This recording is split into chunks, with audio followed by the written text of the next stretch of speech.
Hey, everybody. Welcome back to the podcast. I am your host, Andy Storch, and I am so grateful that you are joining me today for an interview with Jim Selman. And Jim has been a leading thinker and practitioner in business transformation since 1977. He has authored several books and articles, including Leadership, and his newest book is called Living in a Real-Time World: 6 Capabilities to Prepare Us for an Unimaginable Future. And this book explores 6, as I mentioned, conversational capabilities that we can cultivate to navigate uncertainty and learn what we need to know when we need to know it. More of an art than a science, these innate capabilities tune the way we experience our circumstances, our relationships, our past, our present, and our future. And these are things that I always love talking about, especially as we explore the future of work and where organizations are going. So I'm really interested in talking with you today. So welcome to the podcast, Jim. Thank you. Glad to be here. Yeah, really great to have you on. I know you've been doing a lot of interesting work over the years and the decades, and I always think it's interesting to ask someone to compress that down into a few moments. But maybe you could share a little bit of background of how you got to where you are today. Well, Andy, I started in the mid '70s doing a lot of large scale systems change kind of work, primarily in the public sector, for a company that's now called Deloitte Touche. And I became somewhat fascinated with the question of why it's so difficult to implement anything at scale. And as a consequence of that, I took my consulting business and practice and sort of moved it into the world of people. And at that time, the idea of organizational culture didn't exist. So I was one of the first people to conceive of culture as a phenomenon and begin to think of ways to change culture and create culture. And then that's gradually grown to the point that I was perhaps one of the first people to introduce the concept of coaching as an alternative paradigm for work and for management. And from there, I've been doing a lot of pretty innovative, interesting kinds of organizational transformational projects and working with corporate leaders in terms of how they're dealing with the future and how they're dealing with many of the challenges that exist in business today. Yeah, that's interesting. And you mentioned really this idea of culture and how that defines organizations. And I feel like it's a hot topic these days. I mean, how far back does that go? And was that something that people were really talking about, in the 80s or the 90s, or do you think it's something that's more popular as a conversation today? No, I think it was a big conversation in the 80s and 90s. I think in the 70s it didn't exist. I think culture was strictly ballet and opera in those days. But the question really was, there's something going on that's making it difficult to change. So, for example, during the re-engineering era, in the billions and billions of dollars that were spent to try to re-engineer organizations, most of them reportedly have failed or fallen short. And the consequence of that is because of people and culture, according to the Wall Street Journal. And the question is, what's going on? And so it's led me to a different approach to understanding people and who we are as human beings, and understanding culture having more to do with our conversations than anything tangible. One of the big problems we have is we tend to objectify people, call them human resources, and we objectify culture as if it's the same as a table or a chair. And when you objectify something, you actually make it more difficult to deal with it, because now your interpretation of it is going to be argumentative and definitional, but not really give you much power to change the phenomenon or to impact what it is you're talking about. So how do we, as you mentioned, that the problem is we objectify people and we objectify culture. We just talk about it like it's a thing that can so easily be changed. How do we change that mindset? How do companies shift so that they're not making that mistake? Well, first of all, I don't think you change the mindset. I think you create a new one. So in my case, I've been working a lot with a man named Dr. Fernando Flores over the years, who's in my view, a seminal thinker, in terms of being able to appreciate that language is really the medium in which we deal with reality. And that if we really want to change something, we need to be able to observe what we're talking about. So I can observe conversation. I can't observe values, for example. So I can talk about values all day long, but it doesn't help me change what I'm talking about. But if I look at values as something that gets expressed in conversations, then I can begin to say, well, if I want to change the value set or change my values, it's going to show up and occur by changing my conversation. We really, I like what you said there. You can't observe values, but you can observe how they're being lived, right? I mean, you could observe conversations, you can observe people's actions. Are they acting with integrity? Are they focusing on profit or the customers or whatever the important values might be? You see it in their actions. Well, yes, you can infer that, but you can't observe it directly. And in a real-time world, in a stable world that doesn't change very often, you can build models and you can build interpretations. You can discover recipes through trial and error, and then you apply those recipes, and you'll more or less get a predictable result. And I can observe that you have a dog there somewhere in your house as we record this. Okay. The point is that excuse me just a minute. Yeah.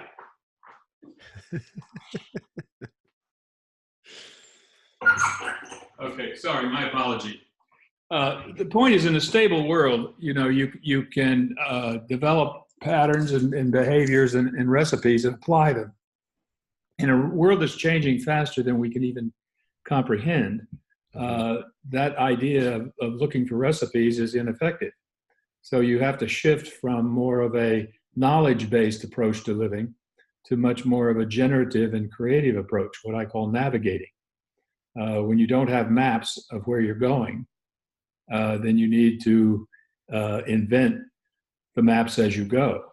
And that's a very different paradigm and a very different mindset for any leader today in an organization, because so much of our planning and our thinking about the future is grounded in the past. It's all more or less predictive as an extension and taking trends and so forth and projecting them into the future. It's not that they're wrong. It's just that increasingly we're discovering that the world doesn't turn out the way we would like to imagine it will be. Right. But isn't history a pretty good predictor of the past? I mean, isn't it important that we study history to see how things have unfolded to inform us and to, help inform our predictions or our decisions for the future? Well, that's the tricky part, and that's really what the common sense that I'm challenging in this book. Because I'm really saying, from a common sense point of view, what you said is of course true. Yeah. However, in a rapidly changing world, common sense isn't common anymore. It doesn't work.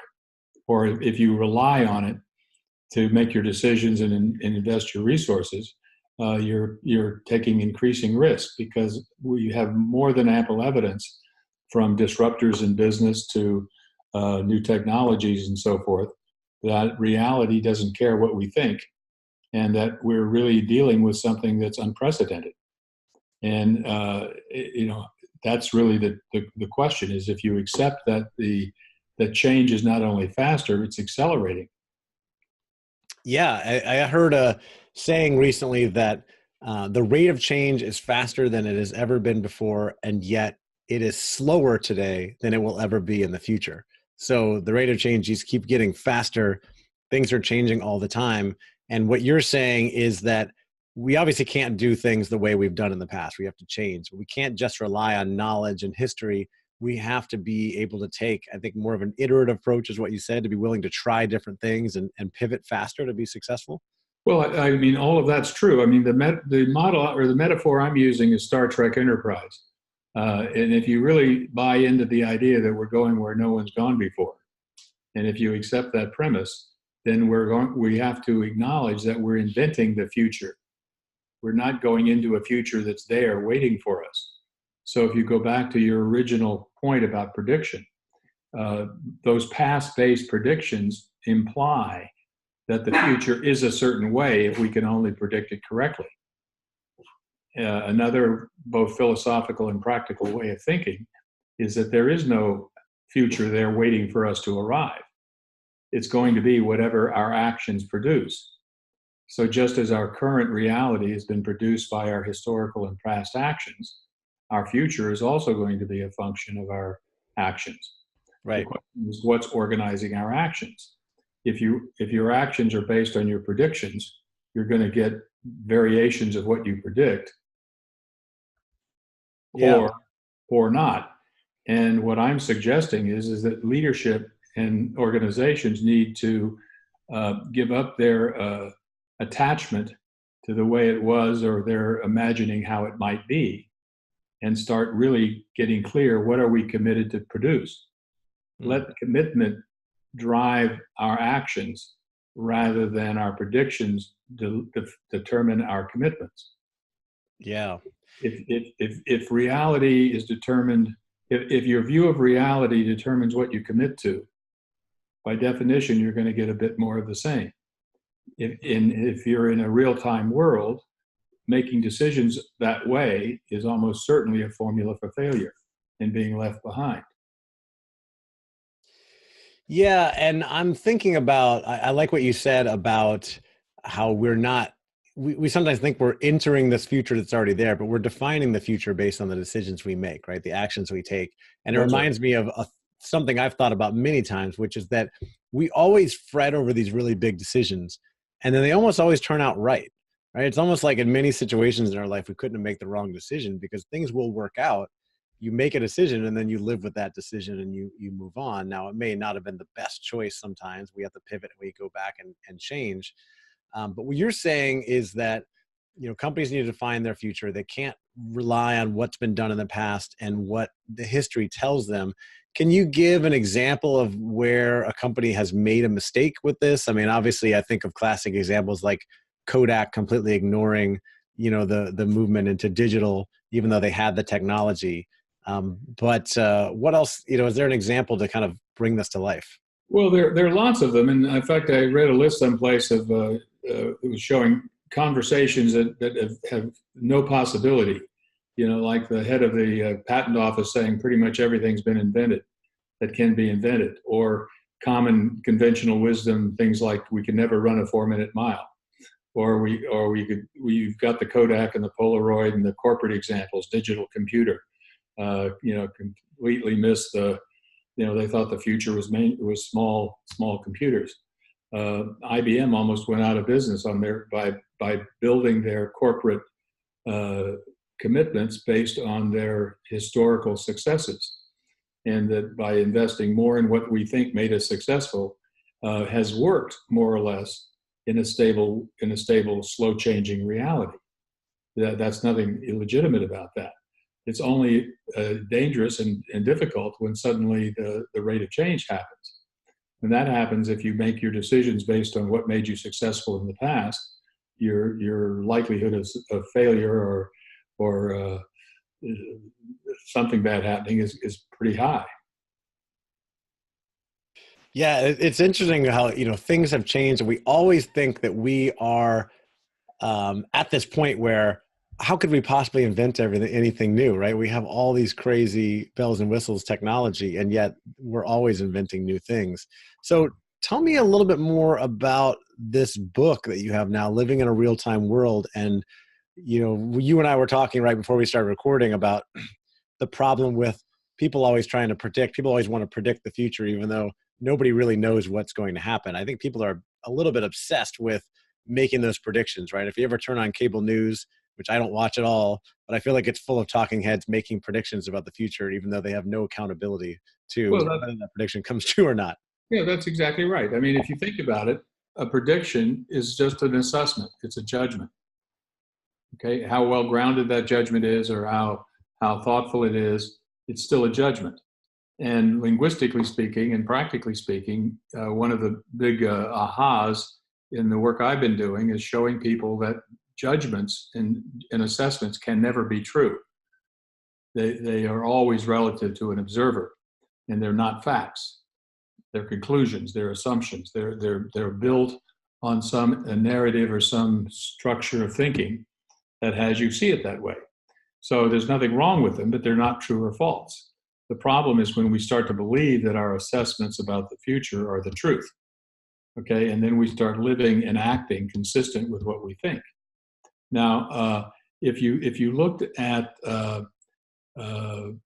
missed opportunities, whether it was the railroads missing the airline industry or various kinds of myopia, it's just part of the human nature is that you kind of see what you see and you do what you do based on how you view your world.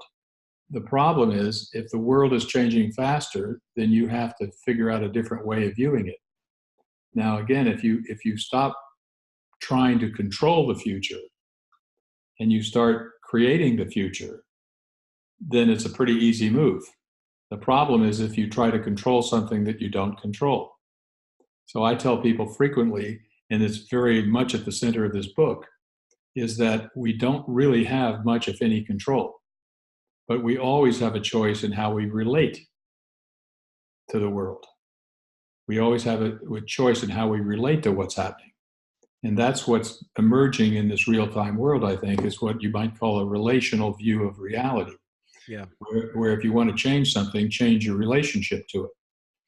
So if you're frustrated, change your relationship to frustration rather than change what you think is frustrating you. Would be another. Yeah, it's so true. I mean, you see people all the time that are complaining about changes that are happening in their organization or with technology or things that are happening to them instead of embracing that and saying, okay, this is an opportunity for me. How can I take advantage of this? And that can be true for companies or for individuals. But I want to shift and talk about it from an organizational standpoint. I know you can't make a prediction, but where is work going? What is happening to jobs? How should people that are involved in talent development be thinking about this? Well, let me finish the other question just slightly and then Okay. then address what you just asked, because my view is that the world is filled with models and suggestions and people telling people what they need to change. I'm saying if we're going to deal with a real-time world, we have to see that all of the capabilities we need to deal with it are already within us. That we don't have to, everybody has an ability to read, whether you're literate or not. So that I'm suggesting in this book is that we all have the fundamental capabilities that we need to succeed and prosper in a real-time world. They're already within us. They're already available. Our ability to learn, our ability to relate, our ability to listen. Those are already innate capabilities. The question is now, can we exercise and cultivate those capabilities to deal with this unprecedented reality? Now, if I try to look at the future of work from my point of view, the first thing I'll always say, or the future of anything, by the way, I'd say I don't know, and I don't think anybody knows. And I think that the compare our prediction game is pretty much a waste of time. I think we need to ground our assessments about the future, but just get that it doesn't give us any more certainty than if we didn't. Now, if we're looking for certainty, we have a problem. If we're looking for clarity, we have what we need to begin to navigate effectively in this real-time world. Now, personally, I typically will take the more dramatic expectations and predictions as an assumption, but not as something that I think is necessarily true. In fact, not true. So, for example, I buy into the idea that work is dramatically undergoing change in the sense that the concept of a job is disappearing. Our relationship to employers is disappearing. Our closely held common sense, like business produces jobs, is false. I think that political narrative is a con. Trying to convince people that if we do good things for business, we'll have more work and more jobs. I think it's an absolutely shameful con, because if you look at it, business has consistently been getting rid of jobs at an increasing rate. So whether it's call centers or kiosks in the airport or robots, the nature of work itself is changing. Now, what I'm proposing is that in a real-time world, one of the capabilities you need to be able to develop is the ability to make an offer. So stop asking me, what do I need? and start telling me, what do you got? Show me something that I don't already know, and I might need to hire you to work with me. So we're all becoming what you might call solopreneurs, individual entrepreneurs who are navigating in the world. Now, the millennials, I think, are sort of onto this with the gig economy idea and things of that sort. But at the end of the day, how you make a livelihood is going to be a function of what you have to offer and what you're committed to producing. And if what you're committed to producing is needed and wanted, you'll do fine. If you're waiting for the world to somehow make an offer to you, that's not going to work. Now, the practical example of this that I'm fond of talking about is in the area of recruiting. It's one of the most wasteful activities in business. Okay, it's a game that everybody knows is a game and they don't particularly like, where if as an applicant you show me your best side and I'm trying to make judgments if you fit a predefined job I've established, particularly in a corporation. So I'm judging you to see if I think you'll fit this job profile. And then we have what you might call a game of show and tell. So I'll judge you and you show me and we'll go back and forth. And at the end of the day, we'll either hire you or we won't. If I don't hire you, you're usually disappointed. And if I do hire you, there's usually a fairly long learning curve. And if you're not very effective in making those initial decisions, it's a highly expensive activity because you're going to be with me for some period of time before we realize we made a mistake. And then you go your separate ways. So it's a dance between the employer and the applicant that's not very effective. Now, an alternative, which I'm suggesting, is what I call a dialogic interview, where rather than trying to see if you fit the right slot, we have a dialogue in which I tell you what I'm trying to do in my world, and then you and I have a dialogue to see what you have to offer. In the course of that dialogue, you're creating the job. You're not seeing if you fit the criteria. And as a consequence, in that, it's either patently obvious that you're the right guy and you've already created your job and you hit the job with less learning curve, and it's now your commitment that's driving the future, rather than you trying to see, how you fit into my world. And as a consequence, you begin to build much more partnership, co-creativity, collaboration, and generative action in the organization. A practical example of this, a CEO I was working with liked this idea. He was interviewing a fellow that for a senior executive job, who everybody else thought was terrific and had given the thumbs up to. In 10 minutes, it became obviously that it was a mistake from both points of view, just by saying to the fellow, this is what I want, and not what do I think you should do. And in that dialogue space or dialogue context, they parted amicably. It was obviously a mistake on both parts. And once the other people in the organization had seen what had happened, they agreed. They just didn't see it because they were so busy trying to judge and evaluate this fellow's resume and this fellow's past experience to see if he would fit this historically defined past-based set of criteria. So anyway, that's just a practical example of the kind of changes in organization that are probable in this real-time world that we're living in. Another area is that if you can't trust your predictions, what do you do about your budgeting and your planning systems? Because they're all based on predictions and trend and extending trends. Again, I'm saying that at the end of the day, we need to be clear what's the future we're committed to produce, not what is the future we think will happen. Right. What are we committing to? We don't know what's going to happen in the future, but what are we committing to? Now, I see what you're saying about getting into this, the gig economy or solopreneur economy, where people are able to go sort of pitch their services and say, hey, I see what you're doing over here. This is the value I think I might bring. And the company says, great, we'd love to have you on board. but the companies still have to find each other. And I also understand what you're saying about, I've heard the best entrepreneurs or leaders will go out and find great talent and then find something for them to do rather than just filling certain roles. But when you're in a big company, I can hear people pushing back and saying, look, we're in a big company. We have roles that we need to fill. We have jobs that need to be done. We're starting this new project and we need a developer or we need a project manager. How do we go about filling that if you're telling me don't fill roles based on, past definitions and to really just find great people and then see what they can do? Well, obviously, I think it takes a little time to change the mindset of the executives and the human resource recruiting systems and logic.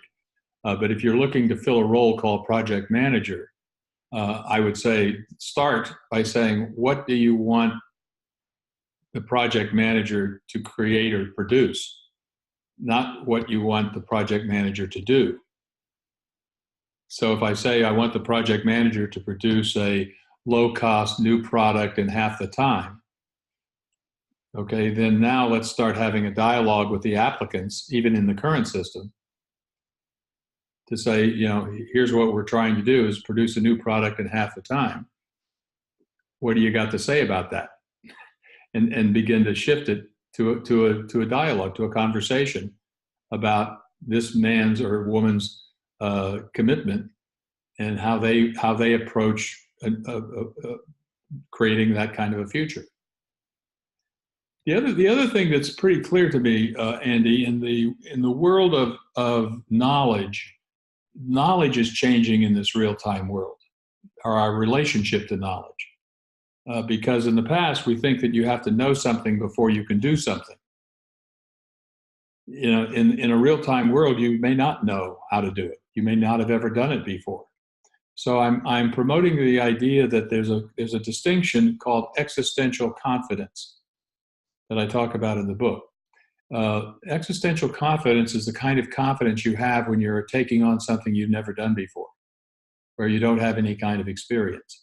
And maybe nobody's ever done it before. And yet you have the confidence that you'll be able to deal with and take care of whatever needs to be taken care of down the road, even if you can't imagine it or predict it or see what it involves. And that's distinct from ordinary confidence, which is where you've done it before, or you know how to do it, and you're now going to do it. You're fairly confident that you can win because you've got a lot of experience and evidence to back you up. But in the real-time world, that we need to have a lot more existential confidence if we're going to be able to authentically and collaboratively co-create this future that we're living into. Yeah, and I can see that being true because the world's knowledge is so readily available now. We don't necessarily, in the past, you would definitely hire people for their knowledge. Now I would hire people more for their capabilities or, the potential you see in them and let them go on and learn the thing that they need to learn. I've heard plenty of great stories from people who took on a stretch role in an organization and volunteered for something they had no idea how to do, but they knew they could go learn it. And then, put in a lot of long nights of, taking an online course, reading books, whatever it is, going to classes, learning from other people. And then next thing you know, they're the expert in the organization because they took the time to go learn it. And they had the gumption or whatever the word might be to go and take that initiative and learn it. And I can see us moving more in that direction. And so along those lines, when you think about hiring or developing people, if you're thinking about, where do I choose to invest in developing people, you're probably looking more at what, people talk about high potential in organizations, right? Developing our hypos or high potential employees or managers, whatever it is, you're looking more at what are their capabilities, what is their potential, rather than what knowledge do they have now that we want to promote. Yeah, exactly. I would say if I were, and I do say to my clients, look, you want to hire people based on their commitments,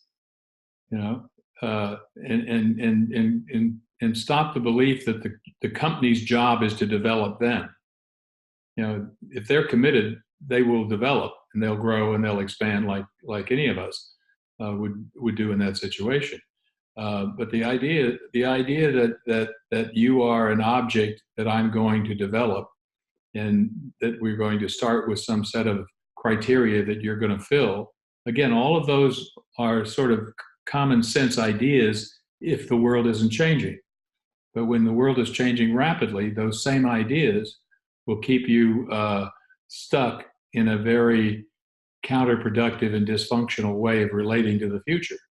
The hard thing is really to let go and accept the idea that reality is what it is.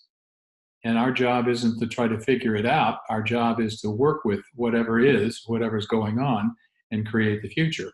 I sometimes say, mountain climbers are not overcoming obstacles to get to the top. They're working with those obstacles.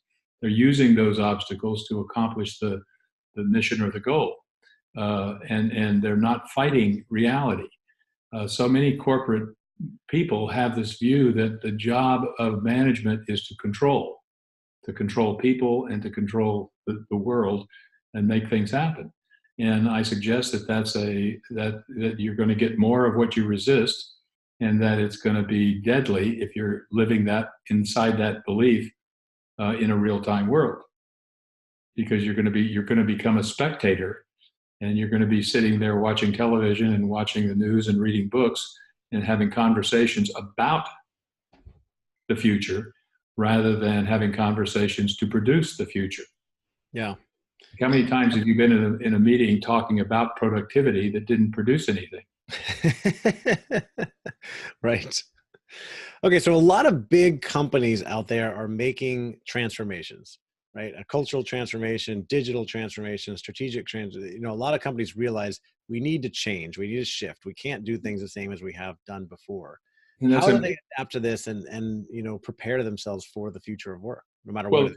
First thing is the word transformation, like the word coaching in a lot of our lexicon, has now become vogue. So everything now is a transformation. But in fact, I think there's a big distinction between change, even big change, and transformation. That to me, transformation is a much more fundamental and sustainable shift in how you relate to something, not the way you do something. So you can become a lot more, develop significant changes and even important changes without necessarily transforming anything. Nonetheless, I would really say to any company that you've got to look at two different realities. You've got to look at the reality you predict. Let's call that the predictable future. And then you've got to look at the reality, let's call it the possible future. The possible future is not anywhere close to the same as the predictable future.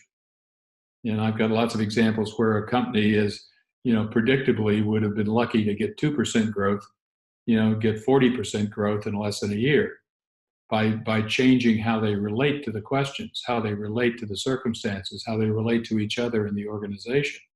And what they do is they shift to much more of a kind of entrepreneurial mood, the way many startups are, rather than keep grinding and turning the crank on their larger corporate systems and practices. But the idea is, if you're going to live in a real-time world, you better be living into the possible future, not the predictable future. Got it. So obviously we need to make decisions and we need to make commitments. And a lot of those are based on our predictions, where we think things will go.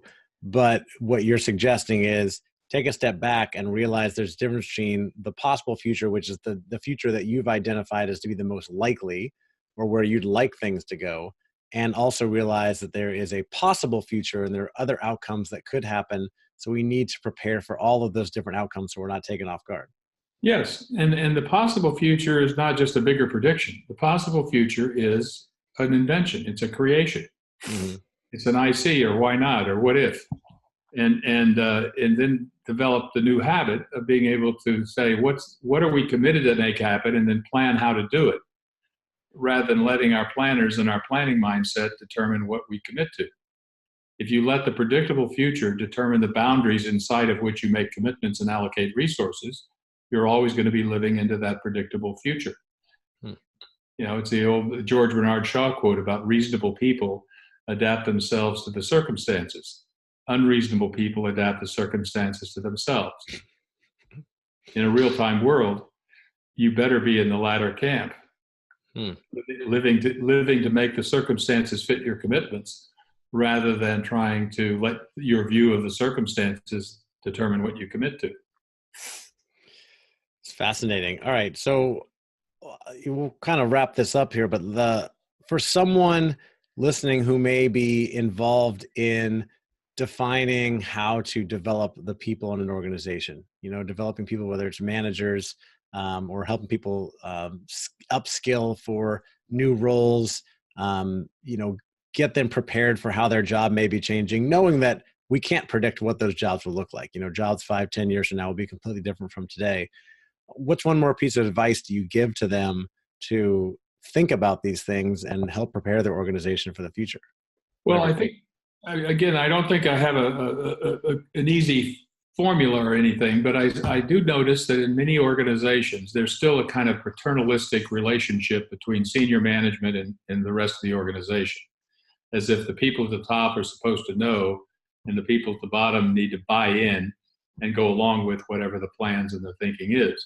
So the first thing I would do is say, let's begin to acknowledge and shift that we start relating to people like they're a whole lot bigger and they know a lot more than perhaps we've given them credit for in the past. I sometimes say that we talk about our employees like they're children that we wish would grow up, rather than talk to them as adults who sometimes behave like children, and start interacting with them as responsible, committed, capable people. And not try to play amateur psychologist and try to figure out what's going on inside their heads. I think if we begin to commit to commitment, commit to creating a culture of commitment, and begin to begin relating to each other responsibly in that way, then one is that there's very little room to hide. People have to be responsible for their commitments, and they either keep their promises or they don't. And you stop perpetuating this culture of explanation and excuses, which effectively keeps people buried in an historical narrative about the way things are, justified based on their history. And you start getting people to be much more real time in terms of what are we committed to, what's happening, what's missing, are we succeeding, are we not? And basically it has people begin to talk straight and kill a lot of this sort of background noise that undermines and defeats and slows us down at best and stops us at worst, and keeps giving us this sort of self-fulfilling future that at the end of the day is very dangerous and very unproductive. So I would say recognize that people are authentic if you have an authentic conversation with them, and quit trying to figure it out and start having explicit conversations about the things that matter. And then begin trusting each other to coordinate and work together to produce the futures that we want. And if trust is missing, have a conversation about that and produce it, or part ways, because you can't tolerate lack of trust in a real-time world. It's unacceptable. It's a deadly, undermining, self-destructive kind of way of operating. So now trust becomes trust building is a skill, not a desire. Relationship is a skill. It's not a good thing to have if you can find it. You start moving all of the leadership conversations in the direction of observing what's missing to fulfill our commitments, and then organizing conversations in order to produce what's missing. If we start addressing what's missing, then we're either going to have a future we're committed to, or we're going to have the correct feedback in order to work on what we need to work on to produce the future that we want. Or we quit BSing ourselves that we're committed to that and commit to something else. Change the game. And stop waiting around to see what the future holds when it's not a future we're moving into, but actually something we're creating based on the actions that we take. Exactly. And I think that the biggest threat to success in a real-time world is people being spectators. Living like spectators in a society, commenting on everything without any action. Point of view doesn't change anything. Absolutely. Makes sense. Jim, this has been so interesting. If people want to get the book or learn more about the work you're doing, where's the best place for them to go? Well, Amazon.com has it. It's living in a real-time world, 6 capabilities for preparing us for an unimaginable future. And also, I have a website at realtimeworld.com. There's a hyphen between real and time, Okay. real-time world.com. And there's some other links and so forth there. But you can get it in Kindle or print. And it's also available in Kindle in Spanish. And in the next couple of weeks or months, we hope to finalize the Spanish print edition as well. Great. So living in a real-time world, we'll put links to all of those things in the show notes. Jim, thank you again for coming on the podcast. Really appreciate you taking the time to share. I'm grateful that I got an introduction to you from Dr. Gay Hendricks, who's been on the podcast in the past. And I hope you have a great golf game with him later. Well, thank you very much, Andy, and thank you very much. I appreciate it. All right, take care.